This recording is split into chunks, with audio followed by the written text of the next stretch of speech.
Hello and welcome back. Standard Super League. We are ready for match number 2. Now I gotta ask you, Brad. Are you team Ambush Viper or are you team Marsh Hulk? This is over my head. I have no idea what you're talking about. Well, see, my problem is like every player who started playing back in the '90s. I tried to make Poison work, so I feel like I'm team Marsh Viper, and I'm just torn. I don't know whether I'm supposed to root for Marshall or Gaby here. Oh, we're talking about that match. Okay. Well, I'll never root for Marshall, so whoever he's playing against, that's who I'm rooting for. So. What's the bad blood with Marshall? I didn't know Oh, you were. there's no bad blood. It's just you pick a side, right? Like. I like it. So Yeah. yeah, Ambush Viper is Gaby Spartz's chosen avatar, her spirit animal or some such. Sounds like you're on Team Gaby here. Oh, for sure. I mean, I'm also on Team Brad, but I don't like my chances this time around.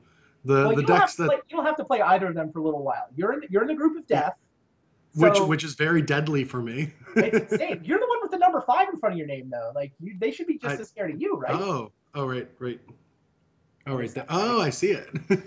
Very nice. Yeah, the number Wow, 5. that's my number now. That is really high. It's pretty good, right? Yeah, yeah. I don't mind that one. I broke the single digits. I didn't even know that. Last Pro Tour. Where'd you finish Yeah. with? Sorry.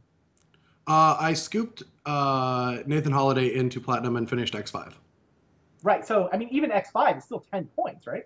Yeah, I mean, well, yeah. At that point, it was just icing. Like I needed, I didn't even know what I needed for Worlds, but I assumed that just placing with extra points would get me there. So Yeah. once I got to the point where 10-6 was my worst record, a lot of pressure was off. So Sweet. I did want my top 16, right? Because like Shouta did, just make Hall of Fame with a ton of top 16. So like I sat down and I really wanted it, but I'm not going to dream crush someone out of platinum. Yeah. So Makes yeah, sense. And you will be playing Worlds in a couple of weeks. That's got to be yeah. exciting. Have you gotten to It play is. one of the new Worlds as yet? I have not. See, I won Player of the Year, and then the year after that, when I did terrible, that's when they made Worlds a thing.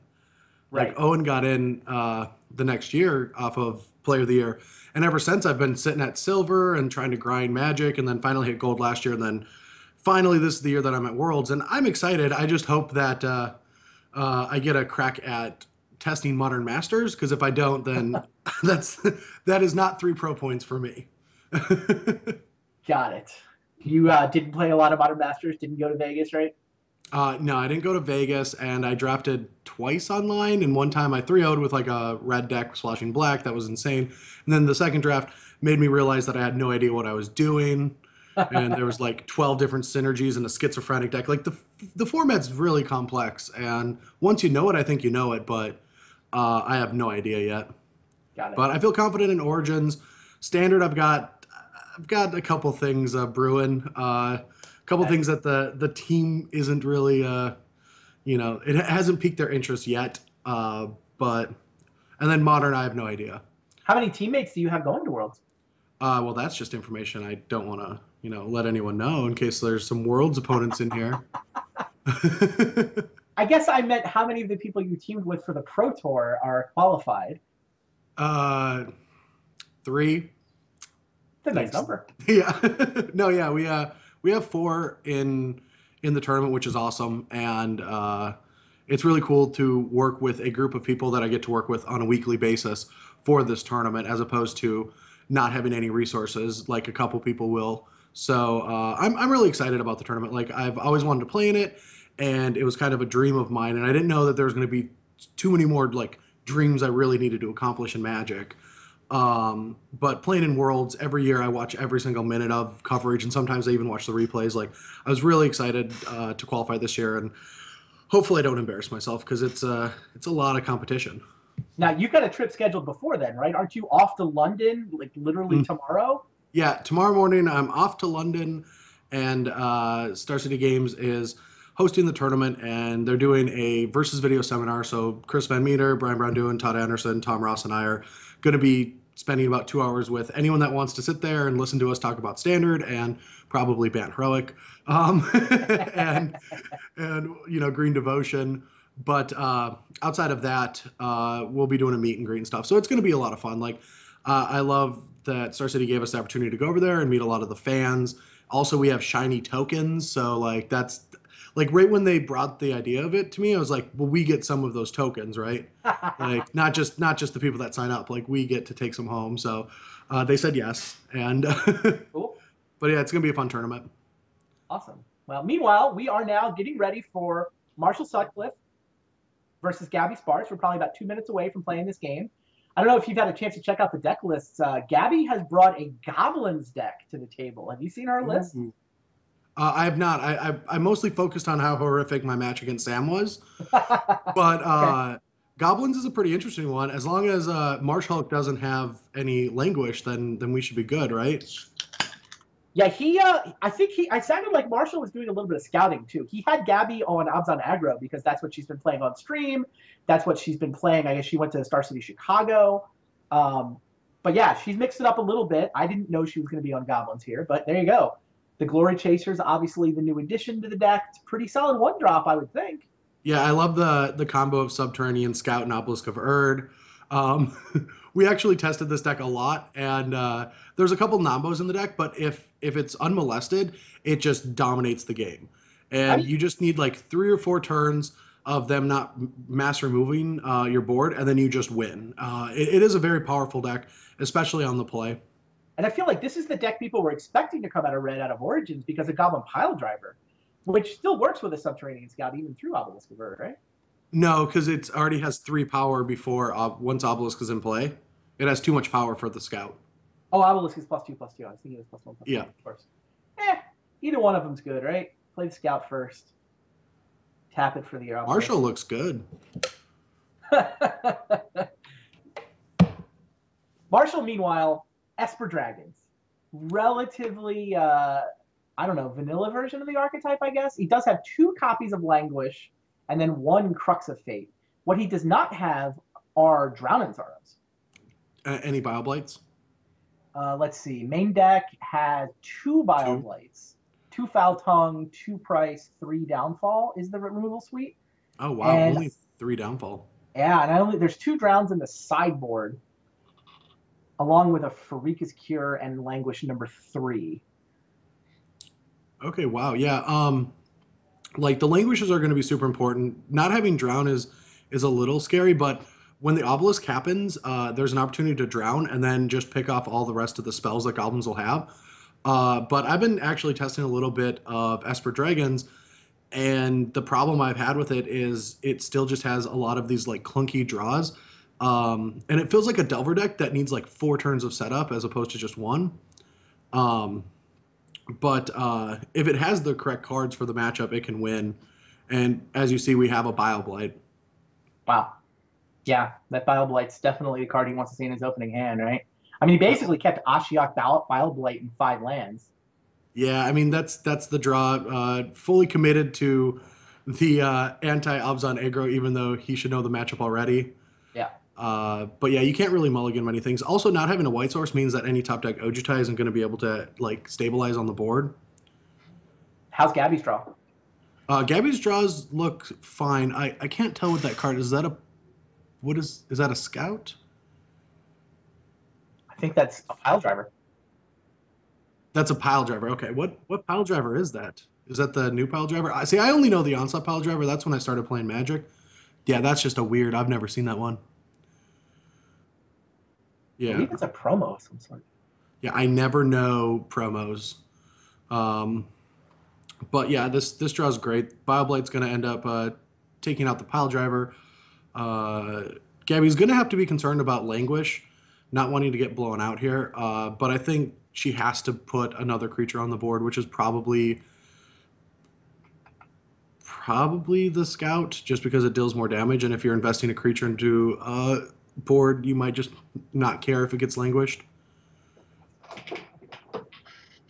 But yeah, I mean, she's gonna have to be careful of mass removal. But as we can see, Marshall doesn't have any, Yeah. and she has drawn a lot of lands, and she will have to take a turn off to even play that obelisk. So that might become a very late game play.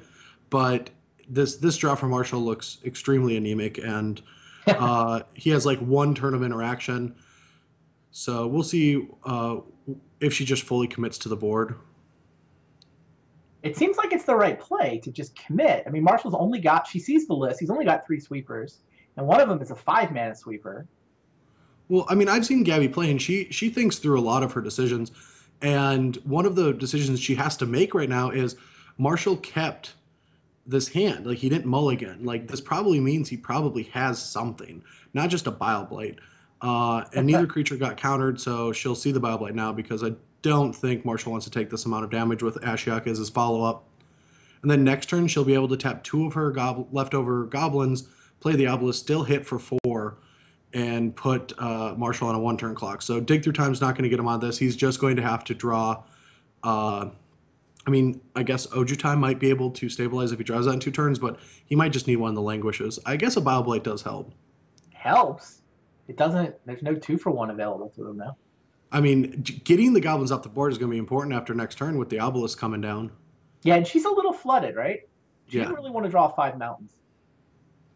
I mean, here I'm pretty sure she has to just commit to this Obelisk and let it get countered because it's not really going to help later. No Languish happened. Sure. Language would have happened if Marshall had drawn one. Yeah. Okay. So she's just not going to play into Dissolve, which is good. This is like one of those turns where you don't want to turn on the bad spells in your Esper Dragon's opponent's hand because if you turn them on, then that makes Dig Through Time a possibility through a Polluted Delta next turn. And she wouldn't get any damage in, so she just wants to keep dealing damage. Not using the Bile Blight is interesting. I guess there's no way he's going to beat. All right, so I'm just thinking there's no way he was going to beat an Outburst without holding the Bile Blight, but Ashak ticks up. I don't know what he hit, but if she stokes to the face, she's threatening almost lethal here, except for a counterspell. And she'll only have to tap 1 goblin to cast the Obelisk, so I think that's the aggressive line she's going to take. Yeah, Marshall no longer threatening Dissolve, so she can stoke. And yeah, no interest in Ashiok. Ashiok can just do his thing. Take base damage. So this is an interesting one.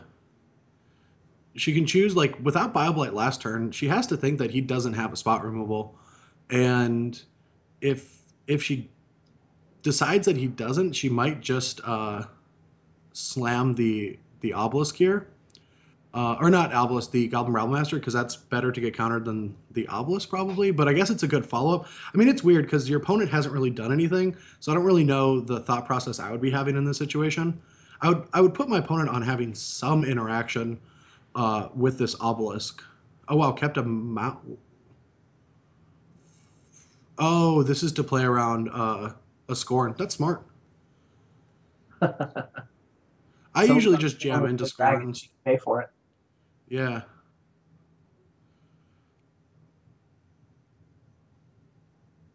All right, so this is big trouble for Marshall. The Obelisk is in play. This means that every single goblin that she draws isn't just a 1/1, it is a lethal threat. I like Gaby's line there. I mean, it seems like Silumgar Scorn is one of the few cards Marshall could have there. He wouldn't really have had a chance to play it. So yeah, and no white source means that. I mean, no white source could mean that your opponent has a dragon in hand too. Oh wow, the creature was a Goblin Rabblemaster. That's. Oh jeez.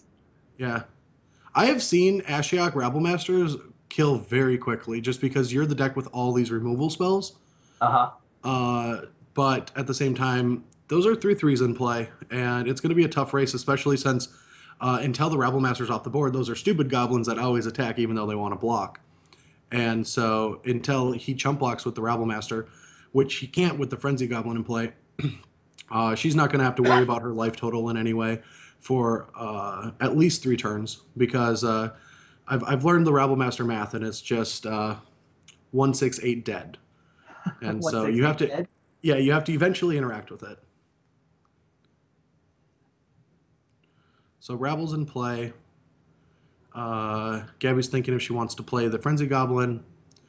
And I think you do because that extra point is actually lethal. Or at least forces the Rabblemaster to block. Meanwhile, Uh, Marshall's going to use his Bile Blight to take care of Rabble Master before Gaby can attack, right? mm-hmm. Oh yeah, it's a It 4/4. doesn't even kill it. Yeah. All right, so we're still in main phase. Yeah, she was going to wait, and now she probably is going to play this Frenzied, forcing the Goblin Rabble Master to block. Because right now she has... No, I guess it'll become a 5. Because it's 3, 4, 5, yeah. Yeah, I mean, the Rabble Master token comes into play. Bile Blighting the Frenzied, I guess he really does want to block here. What else could he kill? I guess, yeah, it's a forced chump block anyway because he didn't kill the Rabble Master. He can't kill the Rabble Master. Oh, yeah. What am I thinking? Forced. And it'll kill his because it's a Bile Blade. I'm not, I haven't commentated in a while. Obelisk Bird doing some work here, for sure. Marshall down to 5. His Rabble Master is dead. Ashiok is kind of a spectator. This is definitely not the matchup where you want your Ashioks. Yeah, and right now, I mean, this is just going to boil down to Languish or Bust. Because of the fetch lands, we do have a draw. No, we do not have a draw to dig Languish since the Ashiok's going to still be in play. So maybe he was supposed to play a fetch land there.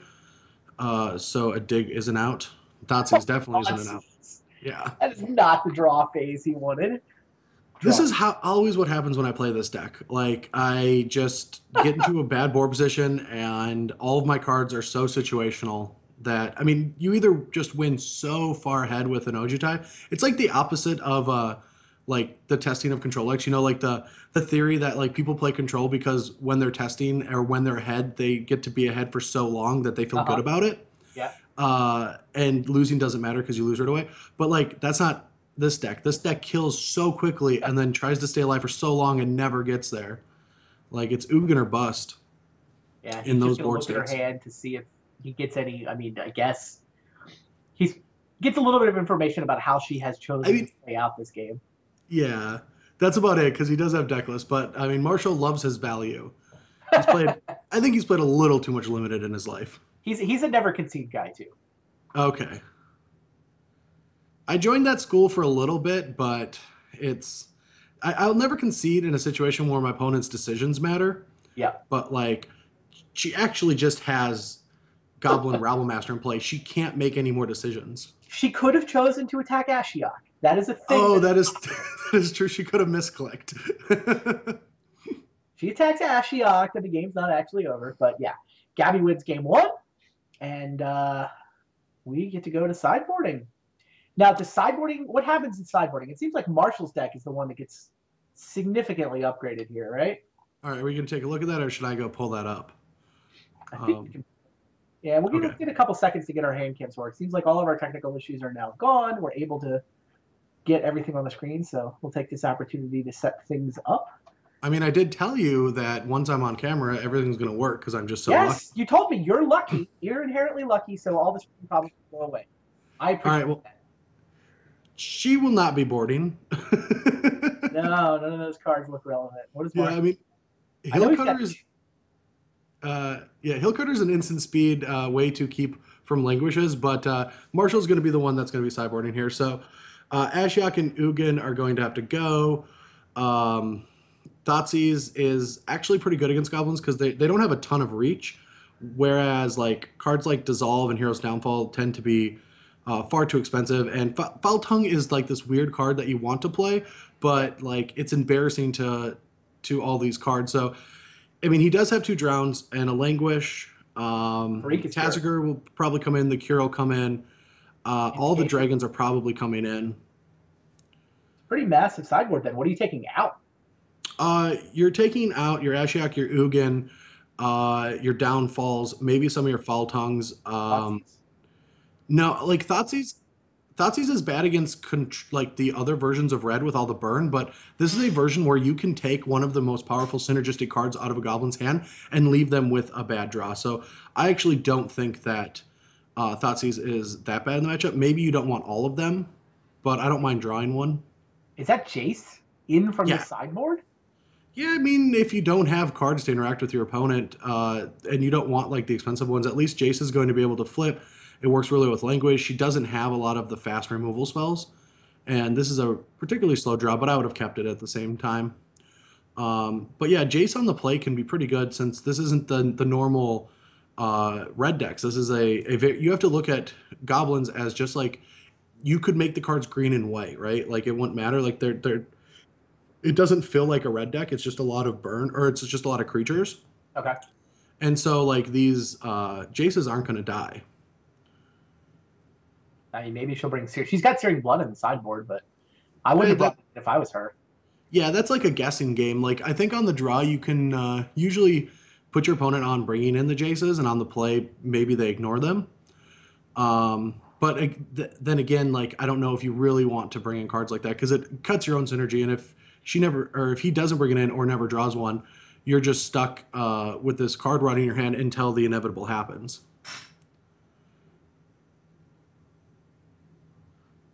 This is just a rabble.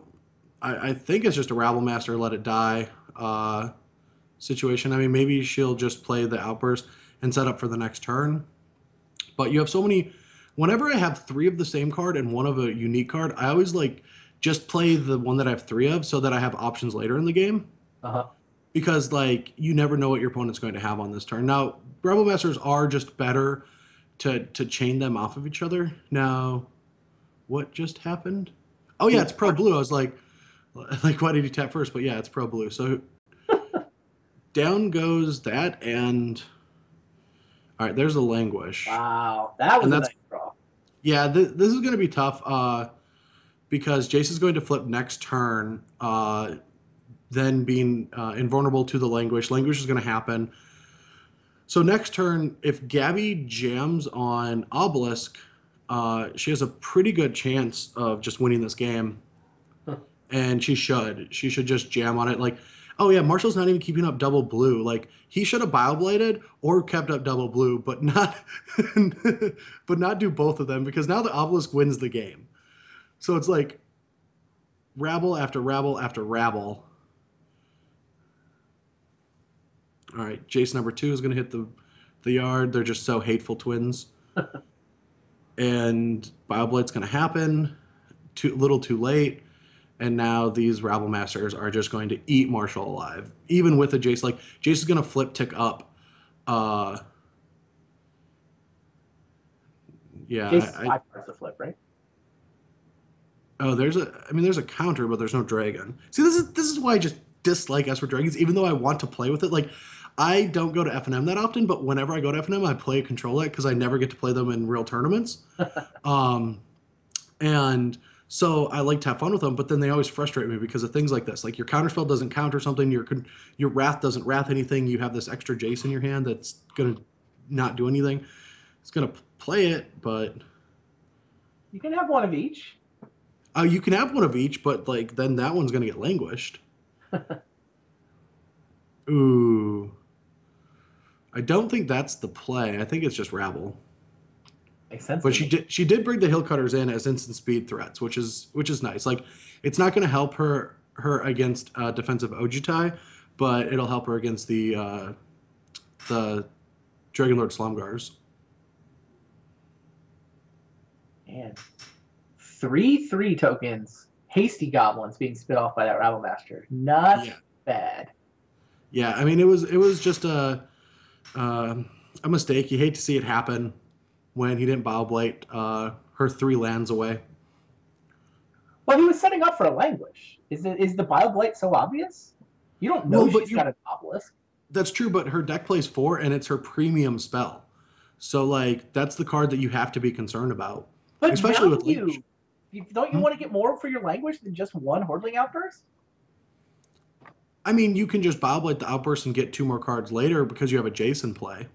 Okay, that I'll buy. Yeah. Well, if you have no answer to an obelisk, you have to fight that obelisk. Like, it's so difficult for that card to get in play when she has no resources. But if she has any resources to get in play, and he's not even showing double blue up, like if you look at how this game's playing out, the card is just annihilating him. So here the big decision if she plays around Slumgar's Scorn or not. If I was her, I wouldn't. You would just go 6th land, 2nd Rabble Master? No, I would play the heel cutter. Heel cutter, sure. Yeah, and just keep getting damage in. Like we're in a tough spot where, uh, like Languish still can be a potential blowout, and then that Jace flips. But it's nice that the second Rabble Master or third Rabble Master is going to be able to come down and force the Jace down to 3. But this is going to get picked off by Slumgar Scorn, and if Marshall's going to be able to flip and Languish and hopefully find something in the next 2 cards. There is Silumgar Scorn. No dragon, but she tapped out for the heel cutter. She agreed with you that it made sense to do there. Yeah, and now you put your opponent down to, like, if she didn't do that, then he just gets to loot away the Slumgar Scorn anyway. And so you just kind of want to jam into it. And if you always want to keep your opponent on low resources. Whoa, okay, yeah. I was making sure that for a second I thought it wasn't active, but yeah, block flip. Ooh, this so is... he only takes 3 damage there. Now he gets to Languish. So down goes Rabble Master and both tokens. Wow, and now Marshall top decked an ultimate price. He's right in this game. Yeah, that's going to keep that Rabble Master down. Now this Jace, as long as it keeps getting loyalty, it's going to be able to be additional removal spells. So what Marshall has access to is probably the next 4 draw steps of Gaby's.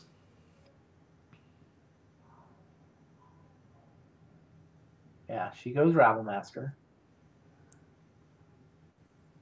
She's gonna. I'm sure it's gonna die. But now she top decked right back. Basically, he top decks ultimate price to kill the Rabble Master, but she top decked Hordling out first, which is 9 power worth of guys that still fall to the Bile Blight in Marshall's graveyard. Yeah, all right, fair enough. That Jace guy's pretty good, I guess. Yeah. So if Marshall just bricks for the next like 2 turns, she has a chance, but with Jason play, that's going to be able to continuously tick up and down and eat his graveyard while trying to find an Ojutai or a dig. And Gaby is forced to draw something for the next 3 or 4 turns just to fight the removal that Jace and draw steps are going to cause. So I think this game is going to end up going to Marshall unless he doesn't find a win condition in the next like 5 turns. Because Jace has a lot of potential at killing like 3 to 4 draw steps in situations like this, but it doesn't win the game. And I've been in situations like this with multiple decks, and yeah, playing around Thoughtseize, no point in not just putting it into play. Sure. Hall of Triumph gets things even bigger. Yeah. It actually seems kind of relevant with Bile Blight and Languish as Marshall's premium removal.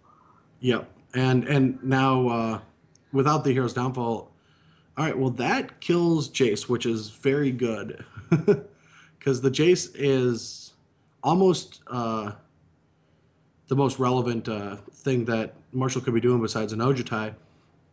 And, yeah, I mean, she should kill this Jace. Like, the Jace is, like, 3 of her threats. Like, it's going to tick down and Languish something, and then if it gets... Okay. No, she's going upkeep, I guess. Yeah. He's got a counter spell. She's going to make him spend a mana during his upkeep. Yeah, to fade any top decked Ojutai draws.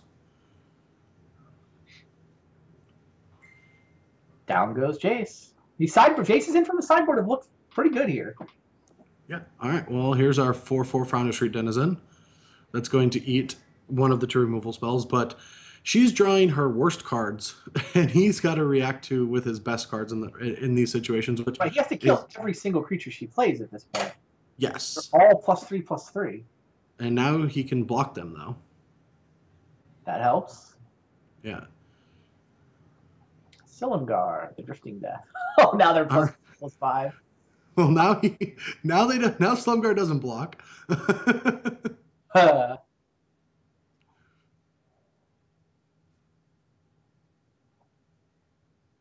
She just needs creatures.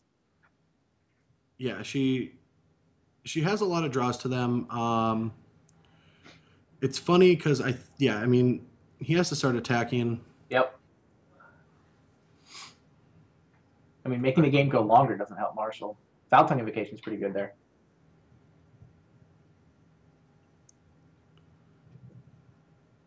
Her best draws are her token generators, like that.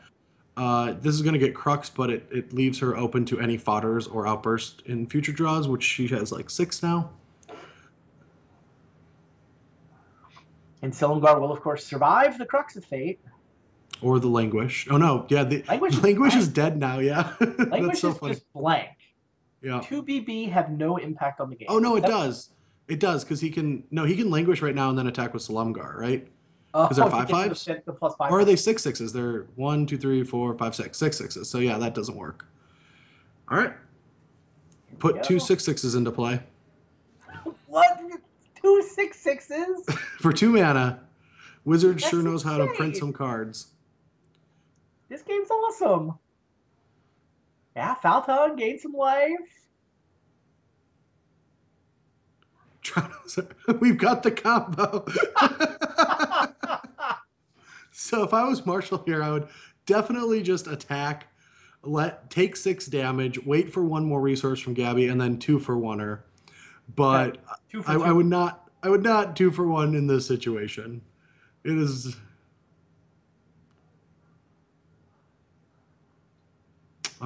Glory will not be chased today. She has to just add it to the board, right? She can't. Well, of course, yeah. Drown plus Languish.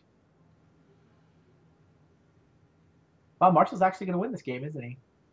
It's not over yet. Her top decks are real. Ooh. Yeah, that's pretty good.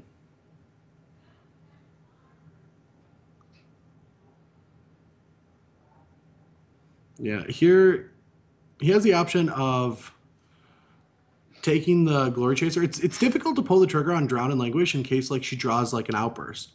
Sure. But she only has 2 left and 3 fodders, and 1 Rabble. Like, so it looks to me like he might pull the trigger on the double. Turns, though. Like he's got her to 5 now. Yeah, but if he just plays the Slumgar and chumps, then she's dead. So right.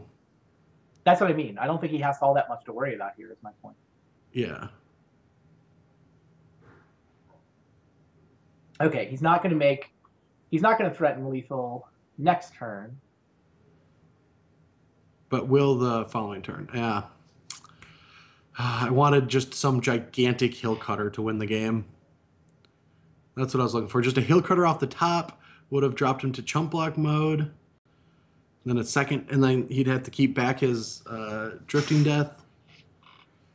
All right. Well, we are on to game 3. Yeah, I mean, Sutcliffe got there. He drew a lot of removal, and the Jace looked pretty good. Yeah, I mean, that's all this deck is going to be after sideboard is he elected to not have the Thought Seizes where the games can go long, but I think on the draw I would like to have some Thought Seizes because you just need that early interaction. And if you just have a tap land draw, like you just need some way to interact on that second turn, or a Goblin deck can get really under you. And if you don't have one of your Languish, the game is over. But I guess with 2 Drowns, he just has so many ways to Wrath.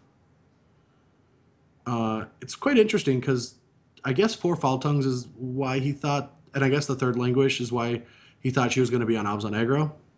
Because that is not normal with this deck. He definitely thought that she would be on Obs on aggro, and I guess he said Kenji's been testing a lot of Rally. And what is Kenji playing? Kenji's not playing Rally. What is Kenji playing? Yeah, I know Marshall got them both wrong. Oh, I didn't even metagame. I just played one of my favorite decks. Kenji's on White Green Megamorph. He's on the Kibler deck. Oh, okay. All right, so I think it looks like we have this mulligan with blue-white mana in a blue-black deck. Ooh, blue-white, Foul Tongue, Hero's Downfall. Lucky. Is that an Opulent Palace? It is. The 9th tap land for blue-black. Interesting. All right, well, if she draws a land, she gets Obelisk into play right away, and then she just runs away with this game. Followed by Swamp. Yeah, followed by 2 black. Yeah. Marshall's running good. Mountain. Ah. All right, well, she has to fodder here. And just hope there's no sweeper? And hope there's no Drown or Bile, yeah. Like, you can't play Goblins passive. Sounds right. All right, drops into 13. He gets lucky and draws the Languish. What? What just happened? Well, Marshall is getting incredibly lucky. That's what's happening. True story.